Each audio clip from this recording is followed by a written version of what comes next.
Salut à tous, salut Thibaut, j'espère que vous allez bien. Vous voyez, aujourd'hui le soleil est au rendez-vous pour nous accompagner à Tracy-le-Mont. On est quelque part pas très loin de Compiègne et de Noyon. On va visiter cette ressourcerie avec vous, Émilie, et avec tous les bénévoles qui s'activent ici. Cette ressourcerie, elle s'appelle l'Anthurium et elle porte bien son nom. Oui. L'anthurium, en fait, c'est une plante dépolluante et c'est pour ça que nous avons choisi ce nom.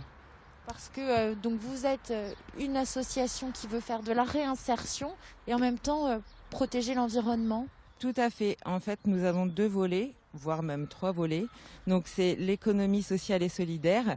Donc, en fait, lutter contre le gaspillage, l'environnement et favoriser aussi l'insertion des personnes éloignées de l'emploi. Alors, on va aller regarder, venez faire un petit tour avec nous, regardez cette caverne d'Ali Baba qui nous attend dans quelques instants. On va aller rencontrer les bénévoles, on va vous présenter ce beau projet et puis vous allez découvrir un petit peu aussi d'autres activités, notamment un atelier qui répare des vélos. Restez avec nous, c'est dans la suite de l'émission. À tout à l'heure.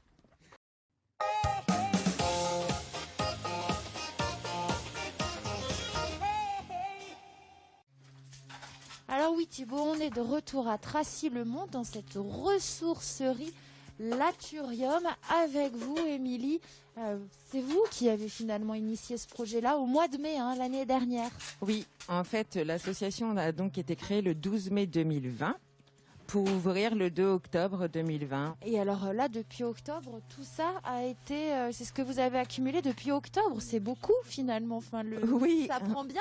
Ça prend bien. On a pas mal d'apports. On a aussi beaucoup de personnes qui passent nous voir en boutique pour nous acheter des meubles, des bibelots, de tout, des vêtements, des sacs à main. Et on est très contents et on espère que ça va pouvoir continuer malgré la situation actuelle. Alors c'est compliqué avec la situation actuelle. Avec les conditions sanitaires, on ne peut pas ouvrir, donc ça nous fait malheureusement une baisse de chiffre d'affaires qui nous incombre des dépenses auxquelles on ne peut pas forcément faire face. Alors on est dans une zone rurale là, Émilie, ça prend bien, c'était important pour vous d'amener un projet comme celui-là dans une zone rurale justement.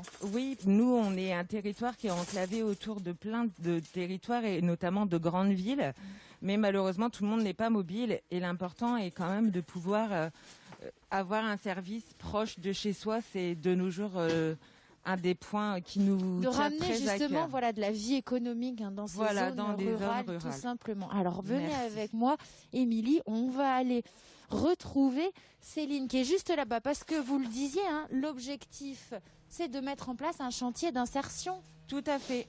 L'objectif est de mettre en place un chantier d'insertion. Donc là, comme vous allez pouvoir le rencontrer, notre future conseillère en insertion professionnelle, elle s'active. Elle est en train de poncer un petit coffre. Céline, bonjour. Alors vous, votre rôle, là, vous êtes en train de poncer un coffre, mais dans quelques temps, vous allez accompagner ici des jeunes vers la réinsertion des personnes, dans le retour à l'emploi. Oui, tout à fait. Et effectivement, il y a quelque temps, j'ai passé un titre professionnel de conseillère en insertion professionnelle. Pourquoi ce projet vous tient à cœur finalement ? Parce qu'aujourd'hui, c'est vrai que en plus avec la condition sanitaire actuelle, c'est encore plus compliqué, je trouve. Et quand on choisit un parcours professionnel, on est jeune, etc. Parfois, on se trompe de voie. Parfois aussi, on a des difficultés où on ne sait pas quoi faire. Et je trouve important de remettre les gens en fait dans l'emploi, leur donner une dynamique et puis de les accompagner vers ce projet d'emploi justement où c'est pas toujours simple d'en avoir et d'en retrouver. Puis alors ici, venez me retrouver Émilie, ces personnes elles vont avoir une belle équipe, où tout le monde s'active là, dans tous les sens, tout le monde. Et au travail, combien vous avez de bénévoles ici ? On a une dizaine de bénévoles, ils viennent pas tous les jours parce que quand on est bénévole, le principe... C'est selon ses disponibilités aussi et ses possibilités. Et donc notamment, là nous avons Philippe et Nicolas qui réparent les vélos. Alors ça c'est ce qu'on verra dans la deuxième partie de l'émission. On va aller les rencontrer ces bénévoles puis on va vous parler de cette activité de réparation de vélos. Restez avec nous, à tout à l'heure. Oui Thibaut, on est de retour à Tracy Lemont dans cette ressourcerie aujourd'hui dont on vous présente les équipes, les énergies. Il y a un volet qui est très important, Émilie, c'est l'aspect écologique. Oui, tout à fait. Aujourd'hui, en fait, tout ce qu'on ne réutilise pas est malheureusement part en déchetterie et cela produit de la pollution. Donc le principe de la ressourcerie, c'est de valoriser et de remettre les objets dans le circuit et leur offrir une seconde vie. Exactement, et ça c'est très très important parce que parfois des objets dont on se sépare, dont on a envie de se séparer, on va essayer de pas tout casser, on pourrait trouver une grande utilité pour d'autres personnes. On va aller voir Héloïse qui est bénévole ici. Et Héloïse, pourquoi c'était important pour vous de vous investir dans ce projet ? En fait, moi je suis étudiante en master de sociologie. Et je travaille sur les questions de revalorisation des objets de seconde main.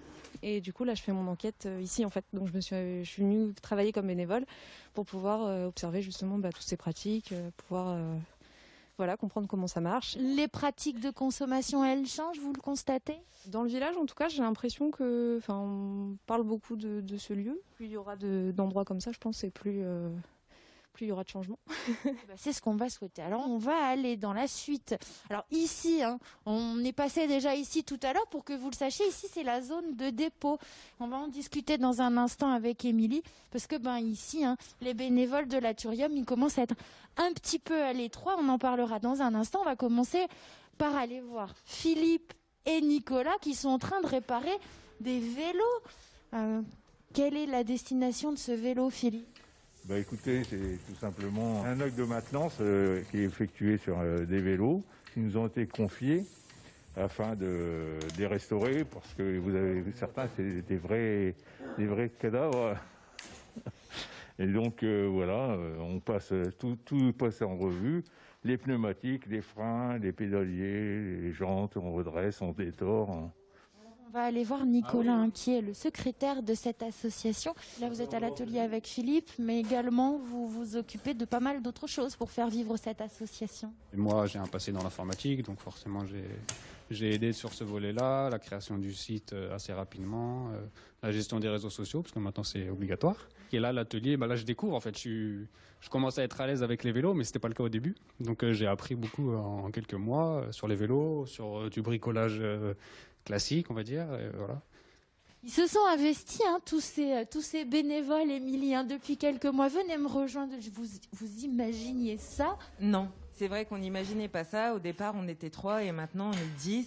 Et plus tard, on sera peut-être plus. Et je l'espère fortement. Alors, l'objectif, c'est d'accueillir combien de personnes en chantier d'insertion d'ici quelques mois ? Alors là, c'est d'accueillir 5 personnes en chantier d'insertion. Et ensuite pouvoir créer déjà donc un poste salarié et voire 3 avant la fin de l'année ou début d'année prochaine. On l'espère fortement en tout cas.